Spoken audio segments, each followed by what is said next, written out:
I would definitely say, like, I've changed the order of a few things, because I think the number one sanity saver that everybody needs to know, and that is to keep your knees dirty. That's the power of prayer. We cannot do this in our own strength. Amen. I think God purposely tries to give us more than we can handle so that we lean on him for his strength, because we cannot do it on our own. Hey everyone, this is Yvette Hampton. Welcome back to the Schoolhouse Rocked podcast. We are airing an episode this week, and it is a replay from the Homegrown Generation Family Expo. This was my session with Kristi Clover, and she talked about Sanity Savers for homeschool moms. And this was such a good conference. It was such a good session, and I know you're going to be encouraged by it as well.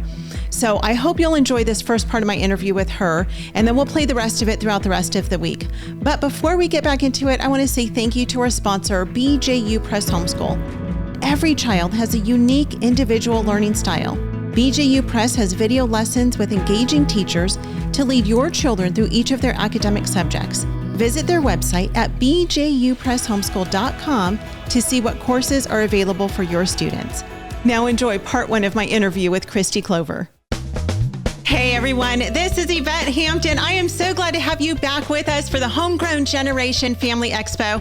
I'm here with my good friend, Kristi Clover. If you guys are not familiar with Kristi, you are going to be so encouraged by this session, because this is one that every homeschool mom needs to know about. As homeschool moms, we have so many things being thrown at us at the same time. We're moms, we're wives, we're homemakers, we are, we're the paramedics in our home. We're all the things. And it is really hard sometimes to balance all of it. And so Kristi to the rescue. She's here this session to help us navigate through all of this. So Kristi, welcome to the expo. I'm so glad to have you with us. Again, you were with us for the last expo as well. And so I'm excited to have you here. Tell us who you are. Thank you. Well, I'm Kristi Clover. That's so cute. Oh my goodness. It is such a joy to be here. What's to know? I have been homeschooling for 15 years. I have 5 kids. My oldest is 20 and married, which is just bizarre to say. But I have graduated 2 from our homeschool. We've been homeschooling since my oldest was in 1st grade. So we have homeschooled for a long time. Now I'm just down to 3 in the house. I can do this. But my youngest is 9. So we have 20, 19, both graduated, 14 in middle school, then 11 and 9. So I'm all the way down to 3rd grade. So I have 3rd grade and 2 graduated. It's just bizarre. So basically I'll be doing this for a long time. Right. So I'll just keep coming back as much as you need me. So yeah, but it's going to go by so fast, because it does. How does that happen? How does it happen? How do you have a 20-year-old who's married? I know. I'm that mom that I see people with their little boys. I'm like, cheers this time. Right. They grow up. They really do. And I'm like, oh my goodness. I remember those moms talking to me, and I'm sleep deprived, going what are you talking about, woman? Yeah. I know I'm in those shoes. So it's precious. It's just so precious. It is tough. It is tough. Kristi, when I think of people who are very well organized and who kind of have it together, Kristi Clover is the one that comes to mind. In the world of homeschool moms, at least. You're laughing, but I'm right. Oh, no. You have a gift, my friend. Thank you. It's so funny, because it's just at the same time I have days where I'm like, if somebody saw my house right now, they'd be like, what are you talking about? But that's the thing, is that it's not, it's something that I've learned systems. Sure. And so it's not like my house is perfect. I've just learned systems. So that's my secret. There we go. We've all learned it. Get systems. Yeah. We're done. Yeah, well, we're going to talk about systems, because some of us, like myself, have a harder time with systems. So are you a type A? Do you consider yourself a type A personality, Kristi? Me? Yes. I'm like, are you asking the audience? Yeah, the audience should answer that. You know what? No, I don't know. I think I have type A moments, but then I can also be one of the, I'm also very relaxed and chill. It kind of depends on how many things we have in our lives. So right now we're going through, we have a lot going on right now in our family. I'm sharing with you in advance. It's one of the reasons why I'm not online. Is that I'm taking care of a lot of things for my dad. My dad's health is failing. And so I've had to take on a lot of responsibility with that. And so when life gets busy, which it always does, you're juggling. And so I tend to get in the throes of it, a little type A. And then when we have slower times, I'm like, let it go. It doesn't matter. Right. But yeah. But so because you're a type A and in most ways, it makes it easy when you can have somewhat of a mess to bring it all back together again. Right. And so I am admittedly, and I'm unashamedly a type B, and I wouldn't say a B plus or a B minus. I would just say straight up B. Like I can be very, very well organized, but I can also be very, very messy. And it drives my husband crazy. We have one room in our house that's like it's like my big closet, just throw it in there, push it in there and pretend like it doesn't exist and close the door and no one will ever know. And so every once in a while it gets to me and I'm like, okay, I got to get this under control. But with homeschooling, I know that can be so overwhelming because we have so many things. We have the curriculum, we have, if we have more than one child who has a wardrobe, we've got all the clothes and the laundry and the clothes that they're growing out of and the clothes, there's just so much stuff. And then the groceries and all this stuff. And it can make us crazy. It absolutely can. And so talk to us about Sanity Savers. Tell us how can we pull it all together? How can we keep our sanity as moms trying to juggle all of the things?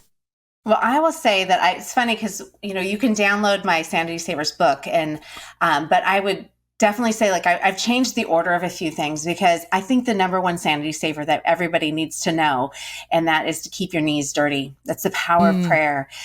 We cannot do this in our own strength. Amen. I think God purposely tries to give us more than we can handle so that we lean on him for his strength because we cannot do it on our own.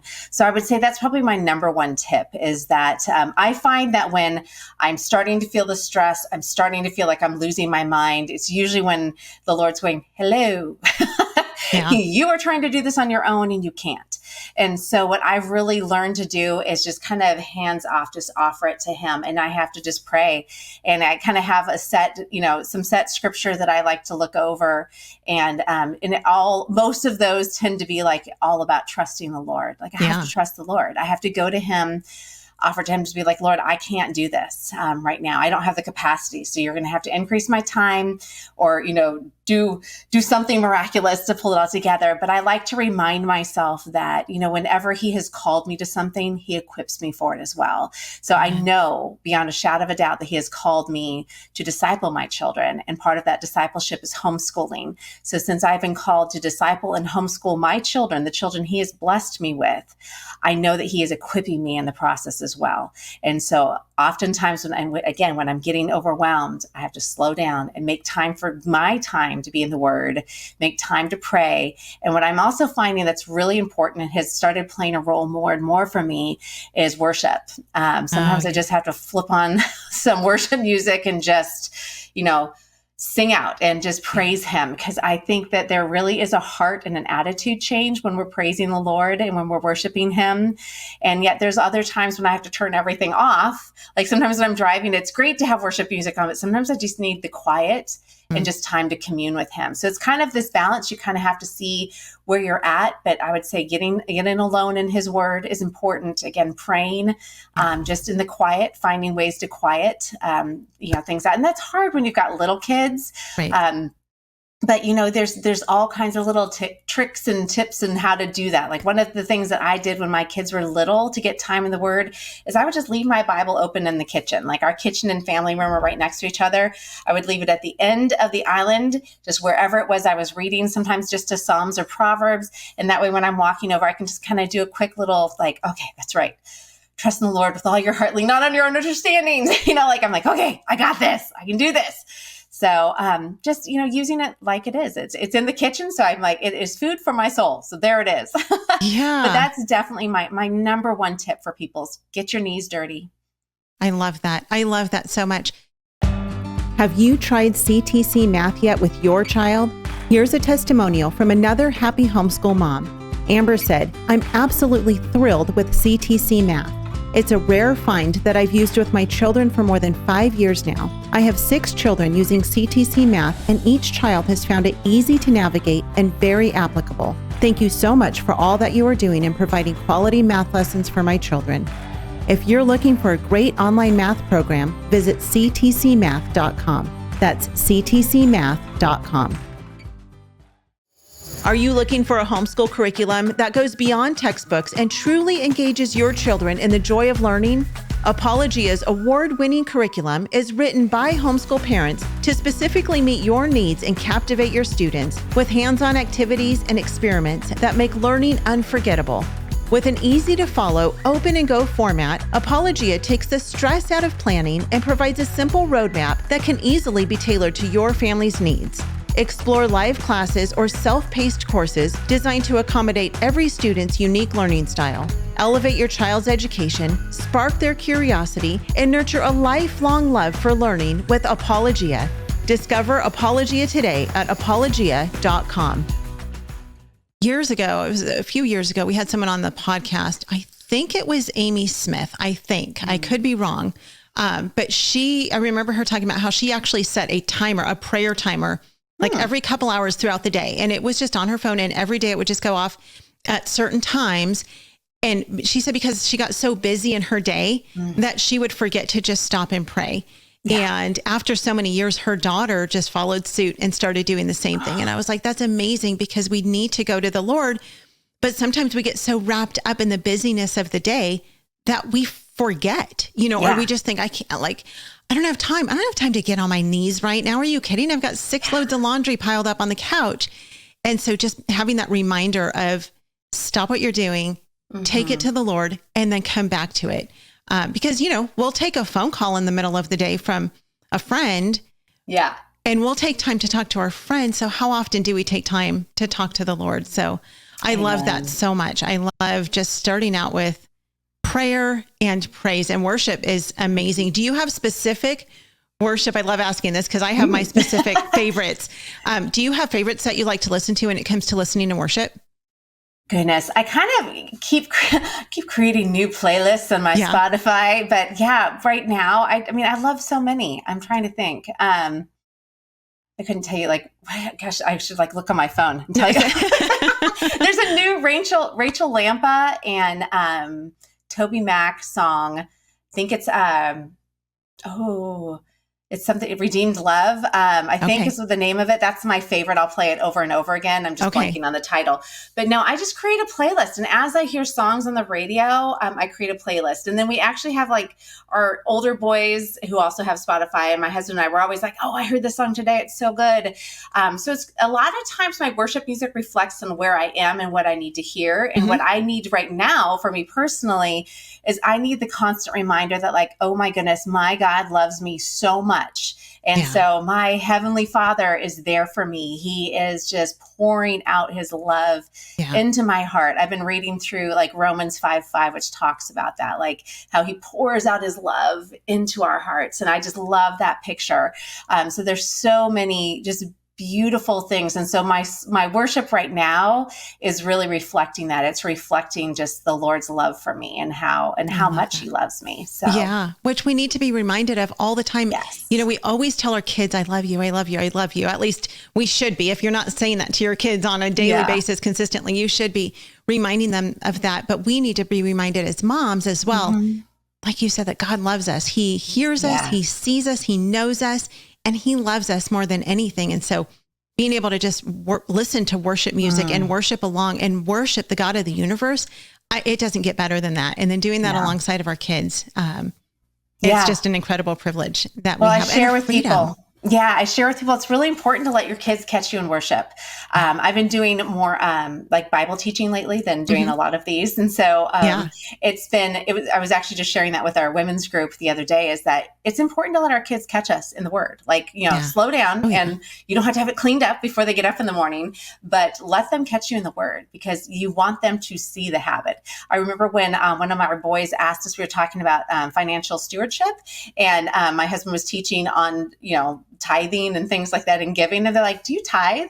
We're like, at our old church, they would pass something along and we would just keep passing it. And we're like, oh, we do it online. So we're like, great. Oh, we need to explain this because they don't see it. Right. And yet it's one of those, that's a tough one where you're like, you don't really want them to see it. It's like the whole left hand, right hand, don't let them know what you're doing. Right. But I'm like, oh yeah, we want our kids to understand some of these, biblical practices and these disciplines that we have. But one of the most important things is to make sure they see us in the word. And the beautiful thing is when your kids get to an age where you get to see that come back. Like the other night, my daughter knew that I had had a really hard day. My dad was having a lot of health issues, and it was just it was a very emotional day. And that night I'm tucking her into bed and I'm hugging her. She's like, Mommy, she's my 11-year-old. She's like, let me pray for you. And she had the most beautiful prayer. And it's like, and then I'm like, it was just so beautiful. But it's like when they see us taking the moment, like I try to not, that's one thing I'm trying to get better at, is not saying, hey, I'm going to pray for you about that. Like I just pray over either my kids or the person, or like, let's just do it now. Like, so why wait? So why wait? Yeah, exactly. I love it. Okay. So we're talking about Sanity Savers. Your first one is get your knees dirty. Yep. Where do you go from there? From there, honestly, when it comes to homeschool family, homeschool routine, my next one is managing your mayhem in the mornings. So you have to really I feel like the better my morning is and the more structured my morning is, the better our homeschool day flows. And a lot of that honestly starts at night. So I prepare the night before, I use a whole system for our homeschooling. I have a homeschool organization course, but what I try to do is just make sure that everything's in line. So we're tidying up the night before. So when we get started in the day, we're not cleaning up yesterday's work. So we're creating different habits around that and trying to get the kids involved in creating habits, but really just having a game plan for your morning. Like I'll look at what we're doing the next day, the night before. So I know kind of game plan, like, do I need to set an alarm for anything for the next day? That is one thing. My phone has been my saving grace in all of my new habits. I am constantly setting timers for things. And I love that my timer will go off and it'll say time to prep for this or time to prep for that. And so setting my timer, and you can set them to happen, every day or on a certain day, or if I have something happening, so this was different in my routine. So I set an alarm last night to remind me to get on this call, and just being prepared. And I think another key thing for the morning crazies is anticipating what could happen. So do you have things that continuously pop up? So do you have a baby that needs to take a nap? So I'm planning around that for our day. We used to not even start homeschooling until baby was down for a nap. So it was our chore time and breakfast time and things like that. And now I try to, do different things. I'll have a plan B. So I enjoy trying to go for a walk or work out in the morning. If that doesn't happen, then I have a plan B. That's going to happen at 2:00. Mm-hmm. So I try, so that way the things that are important are still going to happen, but I might have an A, B, or C plan that kind of goes with it. But I find that again, the better our evening routines are and my morning routines are, the smoother my homeschool day goes. So you have an actual plan laid out. Kind of for the day, but you're well, it's in your mind, but it's also on your phone because you've got reminders that are set to remind you of the different things. Mm-hmm. So it's not so much like math. It's more if there's something odd. So I have my reminders for it's time to get cleaned up and head out the door for Awana. It's time, so those types of reminders. So that you're not always running late like me. Right. Well, not right for you. But I have to set, and if I find originally I set a timer for it's time to walk out the door. And now I'm 5 minutes before, you have 5 minutes to walk out the door because I'm we're not all in the car. Yeah. We don't have shoes. So just, and even that's something that you can prepare for too, is okay, you're going to walk out the door. Does everybody know where things are? So even knowing where the things are you need to walk out the door with is really helpful, which is all just, it kind of leads into my Sanity Saver number 3 is routines. And so that's part of the routine basis as well, is kind of establishing basics. So when we first started homeschooling, I was a schedule girl. I was was it color coded? Oh, totally. Nice. Right. No, it was. It was just really scary. I'm how did you know? Because mine was too. I just never actually lived by it. No, it just looked really pretty on my refrigerator. Oh, totally. Well, and mine was the perfect day. I had Right. scheduled out. So 5 a.m., I will wake up refreshed and I will go and I will work out for an hour, and then I'll have like my quiet time for an hour, and then I will get my shower and be all ready. Yeah. And the children will awake magically at the time that is on my schedule. And it's like, none of that happens, right? None of that really happens because that's not real life. So I found that creating routines for time sections, so whether you want to call it time blocking or whatever you want to call it, it's all very similar. So I just kind of have like the before breakfast, the after breakfast, or, you can have time, like first section of the morning. So like sometimes I'll do it by time. So from 9 to 12. So what school things are we trying to get done between 9 and 12? And then a big thing for me, and it kind of goes back to managing the morning mayhem, the two Sanity Savers working together, is if we're not getting to writing, or we're not getting to math, or we're not getting to certain subjects, I move them forward in our day because I'm more likely to get to them first thing than I am to get to them later. And I also like to break up my day as far as routine and this is a big homeschool hack, so make sure you're listening. This is what you write down if you're new to homeschooling. And that is, I'm like, ready? Is that I break down all curriculum, all of our stuff gets broken down into what my kids can do independently and what they need my help with. So we have independent work and mom work, and all the mom related work gets done between 9 to 12. And so, and that is a big thing. If you have multiple kids, to be able to manage things, is then you can have one kid working on independent work while you're working with mom work on another one. And then you're doing your together stuff. Sure. But that way, if there's stuff and you've got a kid who's a dawdler and not really getting through things, then they can spend their afternoon. I'm free, but they can spend their afternoon doing those things because they were dawdling and they didn't get it done. So it is amazing how like things get done when mom is like, well, we're going to have to wait until tomorrow. And they're like, I'm going to be behind. I'm like, well, possibly. I hope you've enjoyed this interview with Kristi Clover from the Homegrown Generation Family Expo. It's not too late for you to register. You can do that by going to homegrowngeneration.com. Use the coupon code podcast to save 25% off of registration. If you missed that conference, you guys will be so encouraged by it. We had so many great speakers, and God was just so faithful that week of the conference to bring encouragement even beyond what I imagined that he would. So check it out, homegrowngeneration.com. Join us on Wednesday for part 2 of my interview with Kristi Clover. We'll see you then. Laughing in the face of imposter syndrome and coming to you from the epicenter of manly overconfidence, I'm your host, Yvette Hampton, and you are listening to The Thinking Dad. Even if we're able to push the evildoers and the totalitarians back for another generation, maybe if we work really hard, maybe even 2 generations, if they've got the young people, it's over. I often think about Daniel's parents, who you don't hear anything about.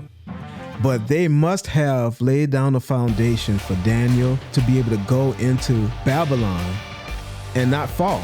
We're in that very beginning part of the cycle for tough times. We've been fat and happy. We've been enjoying we're lazy because we enjoy so much freedom. We got all these blessings, and why would you go do the hard work? And so for a long time now, decades, we haven't had to do the hard work. We've been living on the fumes of previous generations paying the price. And we got to raise the bar and say, I'm willing to give more of my life, that's my time, more of my money, of course, that's our fortune, and more of my sacred honor, which is my reputation. I'm willing to put it all on the line. Every single one of us has to be willing to do that. Join us for the first season of The Thinking Dad at thinkinggdad.net. Stop comparing. You are unique. Your kids are unique. And as we've already talked about, we are all going to have different strengths and we're all going to have different weaknesses. And usually what we are showing the world is our strength. Yep. And that's all fine and dandy, but it's okay. We don't have to, because when I see you doing something amazing, then I'm looking at my weakness. I'm looking at your strength and I'm identifying my weakness in that moment. And that's what we do everywhere. So if there is one thing that I really want to encourage people in, is stop playing the comparison game.